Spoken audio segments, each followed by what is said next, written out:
Strategist. আজ আমরা আলোচনা করব মাল্টিপল ইন্টেলিজেন্স নিয়ে। আমাদের ব্রেনে যে বিভিন্ন রকমের ইন্টেলিজেন্স আছে আমরা তাই নিয়ে আজকে আলোচনা করব। শুরুতে আমরা একটু এই মাল্টিপল ইন্টেলিজেন্সের হিস্ট্রিটা জেনে।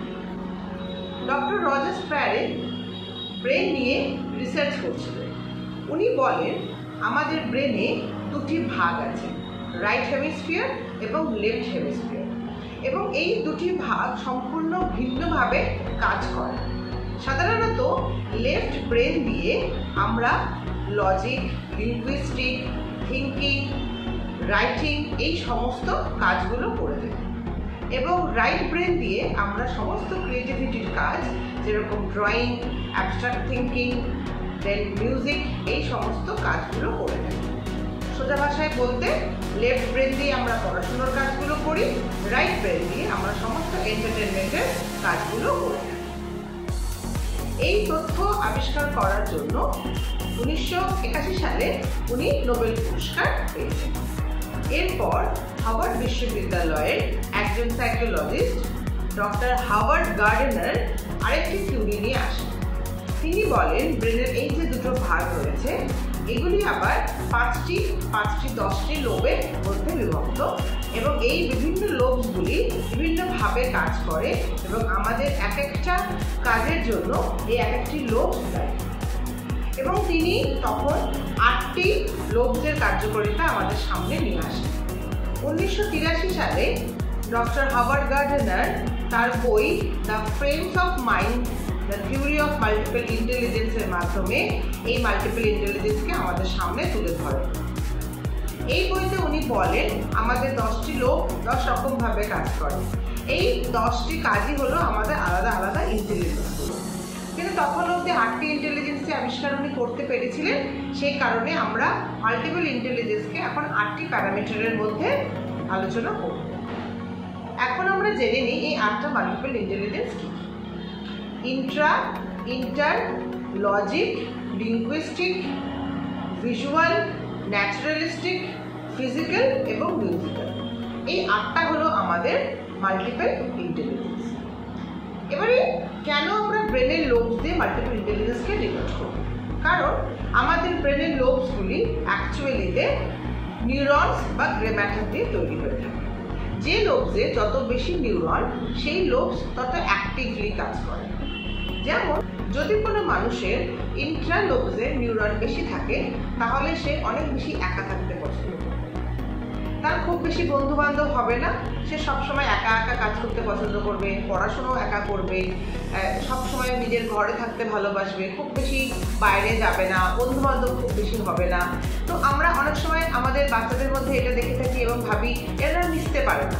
আমাদেরকে বুঝতে হবে মিশতে পারে না তা নয়, এর ইন্ট্রা ইন্টেলিজেন্সটা হাই রয়েছে, এই কারণেই সে অনেক বেশি নিজের সঙ্গে থাকতে পছন্দ করে। এই শিশুগুলো একা একা সমস্ত কাজ করে নেবে, তারা সাধারণত নিজেকে নিয়ে থাকবে, নিজেকে বুঝবে অনেক বেশি, অপরের দিকের লোকটাকে খুব বেশি এরা বুঝতে পারে না। এবং সব থেকে ভালো কথা, এদের যদি কোনো সময় মুড অফ হয় তাহলে এদের বাইরের কোনো শক্তির প্রয়োজন হয় না, এরা নিজেরা একা একটা ঘরে বসে বা একটা একা জায়গায় বসে নিজে নিজে রিপেয়ার হয়ে যেতে পারে। এবার আসি ইন্টার ইন্টেলিজেন্স, মানে আমার সেই পার্টিকুলার লোবসে নিউরনটা বেশি আছে। কি হবে এতে এই মানুষগুলো খুব বেশি বন্ধু বান্ধবের সঙ্গে মিশতে পারবে, এদের অনেক বেশি পরিচিতি হবে, এরা টিম ওয়ার্ক করতে পারবে, খুব ভালো লিডারশিপ কোয়ালিটি থাকবে, এরা ভীষণ তাড়াতাড়ি মিশতে পারে লোকের সাথে, এবং এদেরকে সাধারণত আমরা দেখি অনেক লোকজনের সঙ্গে থাকতে পছন্দ করে। তো আমরা আমাদের বাচ্চাদের মধ্যে যদি দেখি যে তারা স্কুলে অনেক বন্ধু বান্ধবে থাকছে, সবসময় বন্ধু বাইরে চলে যাচ্ছে, অন্য লোকেদের হেল্প করতে চাইছে, তাহলে বুঝতে হবে যে এদের ইন্টার ইন্টেলিজেন্সটা হাই রয়েছে। এবারে যদি আমরা দেখি যে কারোর লজিক খুব ভালো, মানে লজিকের যে লোকটা রয়েছে সেখানে তার নিউরনস অনেক বেশি রয়েছে, তাহলে কি হবে? তাহলে তার নাম্বার স্কিল, তার ম্যাথামেটিক্স স্কিল, ক্যালকুলেটিভ স্কিল এগুলো খুব ভালো হবে, লজিক সেন্স তার খুব হাই হবে। এই লজিক মানে কিন্তু শুধু অঙ্ক করা না, লজিক মানে লজিক্যালি কোনো কিছু বোঝা, কোনো কিছুকে রিপ্রেজেন্ট করা, কোনো ম্যাপ বোঝা, নাম্বার ক্যালকুলেশনসগুলোকে খুব ভালো বোঝা এবং মেমোরাইজ করা, এগুলোকে আমরা লজিক ইন্টেলিজেন্সের মধ্যে ফেলি। এই লোবসের মধ্যে নিউরন কম থাকলে ন্যাচারালি এদের লজিক সেন্সটা কম হবে, ম্যাথমেটিক্যাল ক্যাপাসিটি কম হবে। তাই যদি দেখেন আপনার সন্তান অঙ্ক খুব ভালো পারছে না, তাহলে তাকে আননেসেসারি মারধর বা জোরজার করা যাবে না। তার কারণ তার লজিক লোবসটাতে নিউরন ফরমেশন কম আছে, ওটা ডেভেলপিং জায়গাতে আছে, ওটা অ্যাক্টিভ হয়। তাই জন্য বাচ্চাটি হয়তো অঙ্ক একটু দেরিতে বোঝে বা বারে বারে ভুল করে। এরপর আসি লিঙ্গুইস্টিক। লিঙ্গুইস্টিক হলো আমাদের ল্যাঙ্গুয়েজ বোঝার ক্যাপাসিটি। এই লোবসে যখন নিউরন বেশি থাকবে তখন এই লোবটি খুব অ্যাক্টিভ হবে। তার মানে কি, এই বাচ্চাগুলো পড়তে ভালোবাসবে, এদের ল্যাঙ্গুয়েজ ক্যাপাসিটি খুব ভালো হবে, এরা ভীষণ তাড়াতাড়ি বিভিন্ন রকম ভাষা শিখতে পারবে, এরা বই পড়তে লিখতে ভালোবাসবে, এবং সব থেকে বড় কথা এরা নিজেকে বুঝবে এবং অপরকেও বুঝতে পারবে, এরা অপরের ফিলিংসটাও খুব ভালো করে বুঝতে পারবে। তো যাদের এই ল্যাঙ্গুয়েজের জায়গায় নিউরনস একটু কম থাকবে, যাদের ডেভেলপিং হবে এই লোকটি, তারা কিন্তু খুব বেশি ওই স্টোরি বুক পড়া বা স্কুলের বই পড়া, সেগুলোকে নিয়ে মনে রাখা, মুখস্থ করা, এগুলো করতে পারবে না। তো আপনার সন্তানের মধ্যে যদি এগুলো দেখে থাকেন, তাহলে আননেসেসারি এগেইন ওদেরকে বকাঝকা না করে ওদেরকে টাইম দিন, ওদেরকে বোঝান, বিভিন্ন রকমের পদ্ধতি আছে মনে রাখা, সেগুলোকে অবলম্বন করলে পরে তারা এগুলো করতে পারে। এখানে একটা মজার কথা বলি, অনেক সময় আমরা দেখি যে আমরা হয়তো আমাদের বাড়ির কাউকে ফোন করে বললাম যে 5টা জিনিস আনতে হবে, তো অ্যাকচুয়ালিতে আমরা হয়তো লিঙ্গুইস্টিক্যালি একটু সাফার করি, তো ফোনে আমি হয়তো তাকে 3টেই বললাম, কিন্তু আমি কিন্তু ভেবে নিয়েছি যে আমি 5টাই বলেছি। কারণ যারা লিঙ্গুইস্টিক্যালি একটুখানি সাফার করেন বা একটু তাদের এই লোবসটা ডেভেলপিং জায়গাতে থাকে, তারা ভাবেন যে তারা সবটা বলেছেন, কিন্তু তারা না ওয়ার্ড খেতে থাকে, তারা ওয়ার্ডগুলোকে নিজের মধ্যে রাখেন এবং ভাবেন বলে ফেলেছি।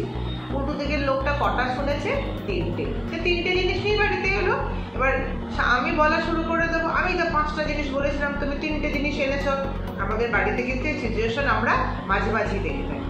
তখন আমাদের বুঝতে হবে যে এখানে রাগ ঝগড়াঝাটি করে লাভ নেই, এখানে আমাদের একটু নিজেদের মধ্যে আন্ডারস্ট্যান্ডিং করে নিতে হবে যে হ্যাঁ, হয়তো আমি ভুল বলেছি, অথবা অপর দিকের লোকটুকেও বলতে হবে ঠিক আছে, কালকে আমি 2 জিনিস আরও এনে দেবো।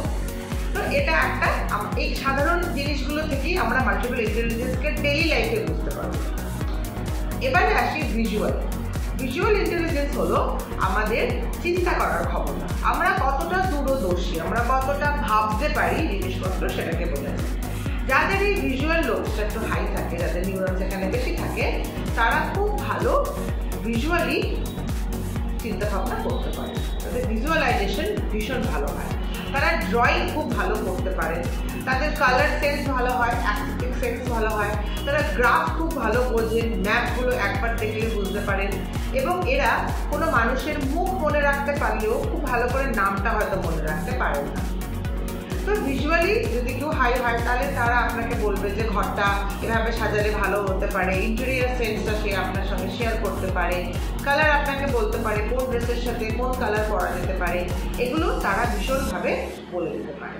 তো ভিজুয়ালি যারা হাই হবে তাদের ক্ষেত্রে ড্রয়িং, গ্রাফ, ম্যাপ, ডিজাইন এগুলো ভীষণ ভালো হবে। আর যাদের ক্ষেত্রে এটা ডেভেলপিং জায়গাতে থাকবে, এগেইন তাদের এই সমস্ত জিনিসগুলোতে খুব একটা ইন্টারেস্ট থাকবে না। এবারে আসি পরবর্তী লোব, যেটা হলো আমাদের ফিজিক্যাল লোব। এই ফিজিক্যাল লোব মানে হলো আমাদের অ্যাকচুয়ালি ফাইন মোটর এবং গ্রস মোটরগুলোকে আমাদের যে লোবটা হ্যান্ডেল করে।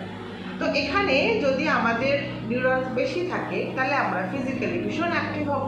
এবার এই ফাইন মোটর এবং গ্রস মোটর, এই দুটো শব্দ আমি ইউজ করলাম, এই দুটোর মানেটা একটু জেনে নিই। ফাইন মোটর মানে আমরা খুব ছোট ছোট যে কাজগুলো আমাদের মোটর স্কিল দিয়ে করে থাকি, যেরকম ধরুন কাঁচি দিয়ে পেপার কাটা, জামার বোতাম লাগানো, বটল ক্যাপ লাগানো, এই যে ছোট ছোট কাজগুলো আমরা করি, জুতোর ফিতে বাঁধা, ব্যাগের চেন লাগানো, প্যান্টের জিপ লাগানো, এই সমস্ত ছোট ছোট কাজ আমরা আঙুলগুলোর সাহায্যে করে থাকি, এইগুলো হচ্ছে আমাদের ফাইন মোটর। আর গ্রস মোটর স্কিল মানে কি, আমরা পুরো শরীর দিয়ে বড় বড় যে কাজগুলো করি, আমরা দৌড়চ্ছি, বল করছি, এইগুলো হচ্ছে আমাদের গ্রস মোটর স্কিলের মধ্যে পড়ে। তাহলে যদি আমরা দেখি যে আমাদের এই যে ফাইন মোটর স্কিল বা গ্রস মোটর স্কিল কারণ খুব ভালো, তাহলে আমরা কি বুঝবো যে এদের ফিজিক্যাল লোবস খুব অ্যাক্টিভ। এরা ভীষণ ভালো খেলতে পছন্দ করবে, এরা এক জায়গাতে বসে থাকতে এদের অসুবিধা হবে, এরা এদিক ওদিক করতে থাকবে। যেরকম ছোটদের মধ্যে আমরা দেখি যে ওরা এক জায়গাতে বসে না, একটা জায়গায় বসলো, কিছুক্ষণ পর অন্য জায়গায় চলে গেল। হয়তো ক্লাসের টিচার বা বাড়িতে গার্জেন বকাবকি করলো, তো কিছুক্ষণ বললো, বসলো, তারপরে আবারই নড়াচড়া শুরু করে দেয়, অন্য বন্ধুকে হয়তো পোক করতে থাকে। তো এটা বুঝতে হবে যে সেই বাচ্চাটার কোনো এটা কিন্তু ইচ্ছে করে করছে না। এই বাচ্চাটার ব্রেনের মধ্যে প্রচুর বেশি এনার্জি ওই ফিজিক্যাল লোভটা জেনারেট করছে। কনজারভেশন অফ এনার্জি থিওরি থেকে আমরা জানতে পারি এনার্জির তো শুরু শেষ নেই, এটা একটা থেকে আরেকটার মধ্যে পাস হয়। তো আমাদের ব্রেন এনার্জি জেনারেট করলে আমরা কি করবো? হাত পা নাড়বো, বকা দিয়ে বাচ্চাটাকে চুপ করানো হলো, কিন্তু ব্রেন তো থেমে নেই, ব্রেন তো কাজ করে যাচ্ছে, আবার এনার্জি আসছে, বাচ্চাটা কি করবে? আবার হাত পা ছুটবে, একে ধাক্কা মারবে, ব্যাগ ফেলে দেবে, কথা বলবে। তখন আমরা এই বাচ্চাগুলোকে বলে থাকি ADHD, মানে কি attention deficit hyper active disorder এদের আছে। কিন্তু অ্যাকচুয়ালি এদের ব্রেনের মধ্যে ফিজিক্যাল লোভটা খুব হাই থাকে। এবং খালি যে এটাতে ডিসঅর্ডারই হয় তা নয়, নর্মালি বাচ্চারা খুব বেশি খেলাধুলো করতে, ডান্স করতে, এগুলো করতে পছন্দ যখন করে, তখন আমরা ধারণা করতে পারি যে এদের ফিজিক্যাল লোভটা একটু অ্যাক্টিভ রয়েছে। এরা প্রচণ্ড বাইরে বাইরে যেতে, দৌড়দৌড়ি করতে, তারপরে ব্যায়াম করতে, জিম করতে, এগুলো করতে পছন্দ হতে পারে। আর যাদের এই লোভটা কম থাকবে নিউরনস, তারা কি করবে? তারা সাধারণত একটু একা একা থাকবে, বসে থাকবে, খুব বেশি কাজকর্ম করতে পছন্দ হবে না, অন্যকে দিয়ে কাজগুলো করিয়ে নিতে পারলে তাদের ভালো হবে। এদেরকে আমরা এক কথায় অলস বা লেজি বলি, তাই না? তো এবারে নেক্সট যে লোভটাকে নিয়ে আমরা আলোচনা করবো সেটা হচ্ছে মিউজিক্যাল। এখানে মনে রাখতে হবে মিউজিক্যাল লোভদের মানে কিন্তু গান করার ক্ষমতা নয়, এটার মানে হলো আমার সুর, তাল, ছন্দের সেন্সটা কিরকম আছে।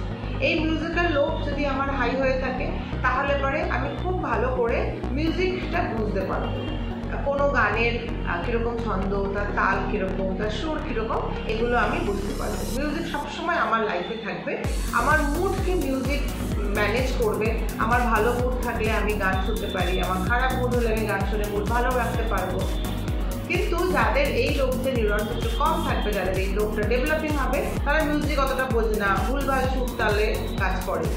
যাদের এরকম অবস্থা থাকে তারা সাধারণত খুব লাউডলি কথা বলে, অগ্রেসরলি।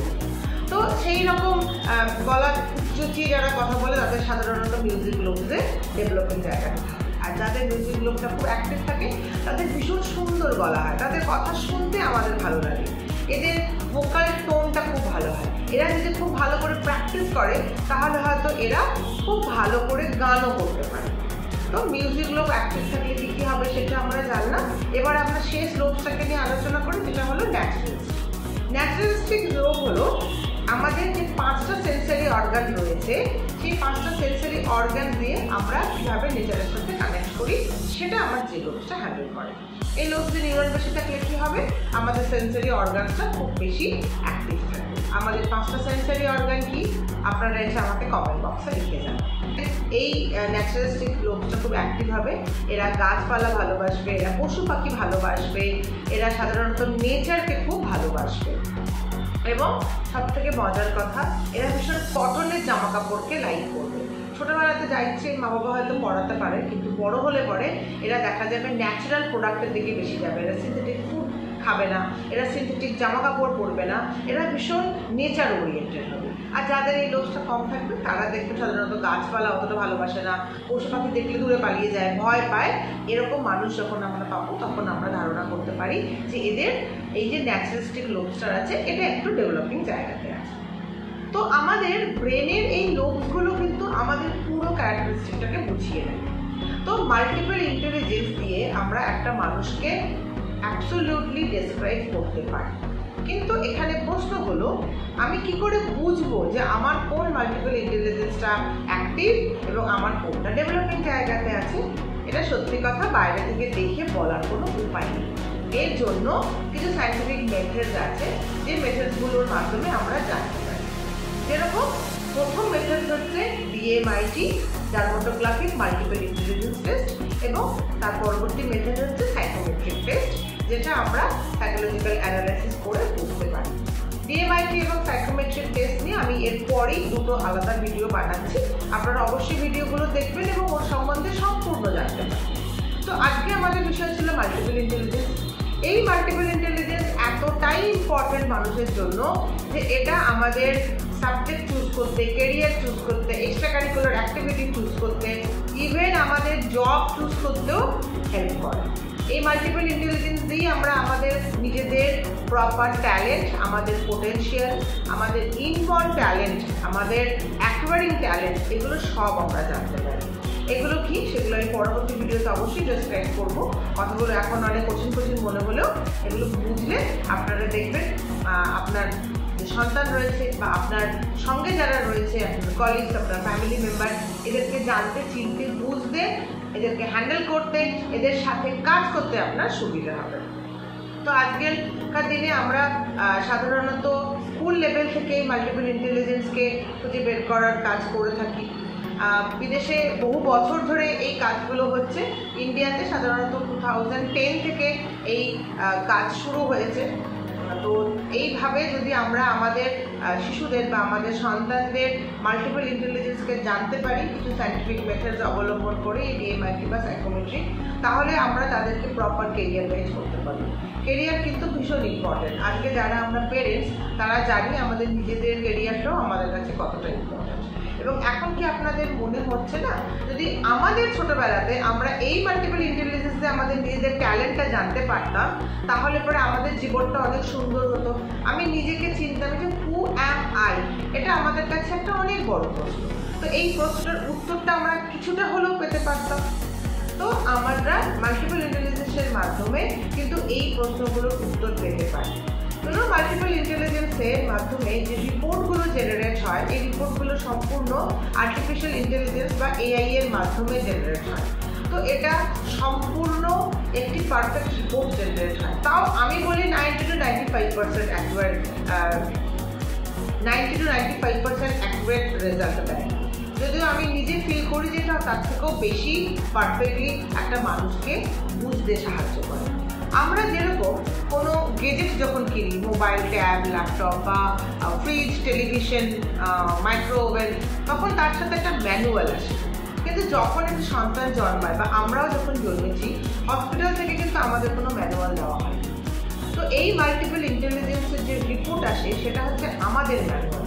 আমরা মানুষটা কীরকম, আমরা কিভাবে অন্য লোকের সাথে মিশি, আমরা কীরকম ধরনের কাজ করতে পারি, আমাদের লজিক কীরকম, আমাদের লিঙ্গুইস্টিক সেন্স কীরকম, ফিজিক্যালি আমরা কীরকম হবে, সমস্ত কিছুই কিন্তু আমরা জানতে পারি এই মাল্টিপল ইন্টেলিজেন্সের ওপর। এটা একটি ভীষণ গুরুত্বপূর্ণ বিষয় আমাদের নিজেদের কেরিয়ার, আমাদের নিজেদের সাবজেক্ট, স্ট্রিম, জব, এগুলো চুজ করার। তো আশা করি আপনাদের অনেকগুলো প্রশ্ন মাল্টিপল ইন্টেলিজেন্স নিয়ে আজকের এই ভিডিওতে আমরা কভার করলাম। যদি ভিডিওটি ভালো লাগে তাহলে অবশ্যই লাইক করবেন এবং চ্যানেলটি সাবস্ক্রাইব করতে ভুলবেন না, এবং বেল বাটনটি অবশ্যই প্রেস করবেন। তার কারণ পরবর্তী ভিডিও পোস্ট হলেই যাতে সবার আগে আপনার কাছে নোটিফিকেশন যায়। আমাদের ভিডিওগুলো যদি আপনার ভালো লাগে তাহলে পরে অবশ্যই আপনার ফ্রেন্ড, ফ্যামিলি সবার সাথে ভিডিওটি শেয়ার করুন এবং সবার মধ্যে এই অ্যাওয়ারনেসটা জানান যে মাল্টিপল ইন্টেলিজেন্সের মাধ্যমে আমরা মানুষ চিনতে পারি, আমরা আমাদের সন্তানদেরকে তাদের প্রপার কেরিয়ার চুজ করতে মাল্টিপল ইন্টেলিজেন্সের সাহায্য নিতে পারি। সকলে অনেক ভালো থাকবেন, সুস্থ থাকবেন। Happy parenting.